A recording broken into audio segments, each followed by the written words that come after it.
Assalamualaikum warahmatullahi wabarakatuh. Yang terhormat Bapak Dr. Haji Agus Nero Sopyan, Magister Humaniora, selaku Guru Bahasa Indonesia di Sekolah Tinggi Farmasi Indonesia. Pertama-tama puji syukur marilah kita panjatkan kepada Allah Subhanahu wa Ta'ala, dan sholawat serta salam semoga tempat tercurah dan pada Rasulullah Nabi Muhammad SAW. Pada kesempatan kali ini izinkan saya Pikasi Rizky dengan NPM A221059 dari kelas reguler pagi 1B untuk memaparkan materi tentang kefarmasian, yaitu rut pemberian obat. Jadi rut pemberian obat itu ada beberapa macam. Yang diantaranya yang pertama itu adalah oral. Cara pemberian oral ini yang paling umum dilakukan.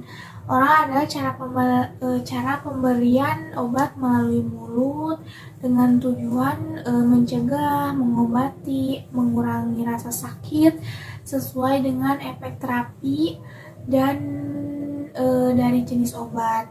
Lalu yang kedua itu ada sublingual. Cara pemberiannya itu diletakkan di bawah lidah. Tujuannya adalah agar efek yang ditimbulkan bisa lebih cepat karena pembuluh darah di bawah lidah merupakan pusat dari sakit tersebut. Jadi bisa dilihat dari gambar tersebut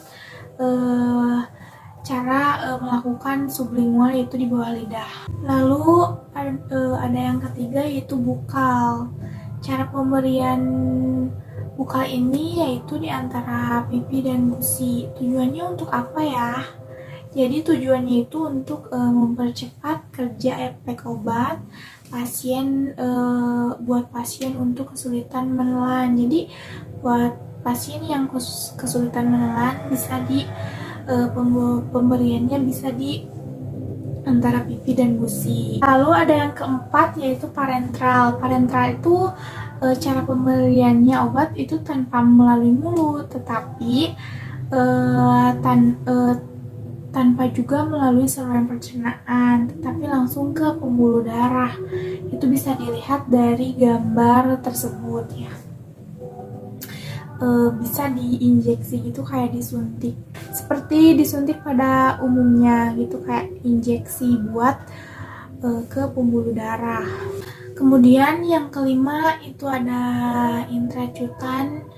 Intracutan ini memasukkan obat ke dalam jaringan kulit, jadi kayak di sini bisa dilihat dari gambar tersebut. Kemudian ada intracutan. Intracutan ini dimasukkan obat ke dalam jaringan kulit, jadi tidak beda jauh dari yang sebelumnya, yaitu yang parenteral. Tetapi beda di posisi penyuntikannya saja.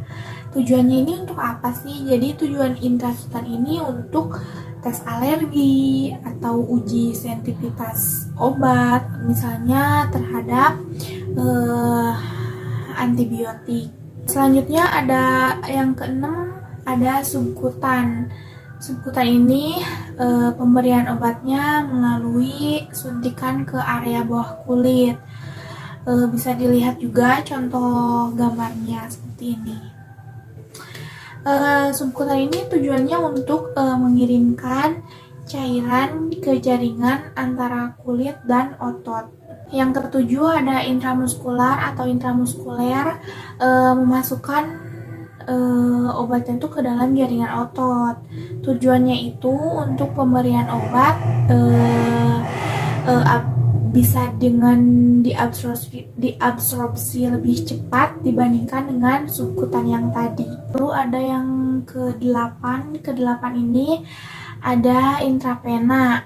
Yaitu intravena ini memasukkan cairan obat langsung ke dalam pembuluh darah bisa waktu cepat sehingga obat langsung masuk dalam sirkulasi darah. Tujuannya itu untuk apa? Tujuannya ini untuk mencegah adanya gangguan pada cairan dan elektrolit. Kemudian yang kesembilan itu ada rektal. Pemberian obat rektal ini melalui anus atau rektum, bisa juga dengan tujuan memberikan efek lokal dan sistemik, bisa juga untuk pengobatan konstipasi dan wasir. Jadi untuk yang susah buang air besar atau semacam lainnya bisa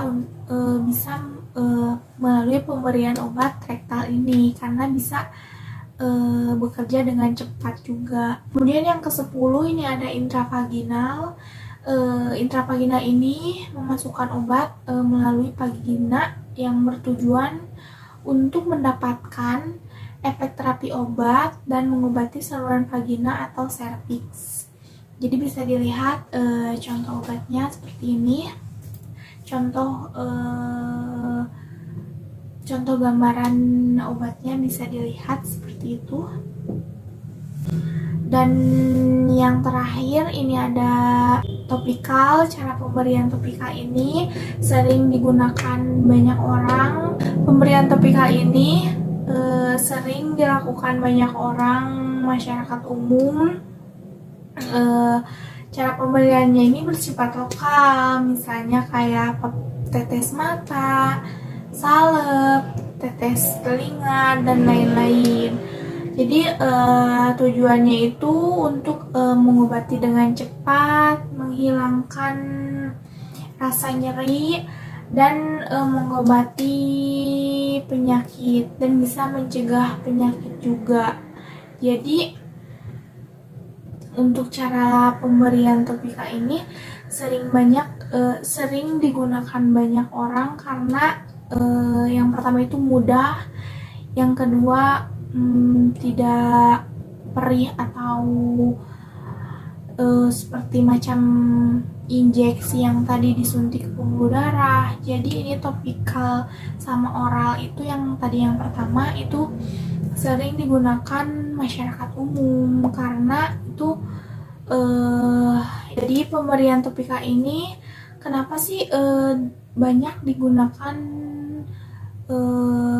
masyarakat umum karena yang pertama itu mudah juga, yang kedua mudah dicari di apotek. Jadi kesimpulannya dari ke-11 surut pemberian obat ini yaitu banyak masyarakat umum yang digunakan itu adalah melalui oral dan melalui yang terakhir ini yang topikal karena banyak digunakan oleh masyarakat umum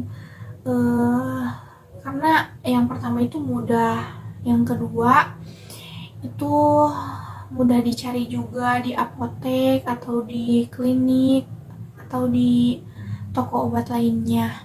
Jadi apalagi ini yang topikal ini karena kayak salep, tetes mata atau tetes telinga dan lain-lain ini mudah ditemui di apotek. Baik, demikian presentasi dari saya. Mohon maaf jika masih banyak salah kata atau ejaan perkataan. Terima kasih juga kepada Bapak Dr. Haji Agus Nerosofian yang sudah memberikan kesempatan saya untuk untuk presentasi. Saya Pikasi Rizky pamit undur diri. Mohon maaf atas kekurangannya dan terima kasih untuk perhatiannya. Dan terima kasih juga telah mengajar selama semester 1 ini. Mohon maaf bila saya ada kesalahan ataupun dalam pengucapan saya kurang benar atau saya kurang aktif. Wassalamualaikum warahmatullahi wabarakatuh.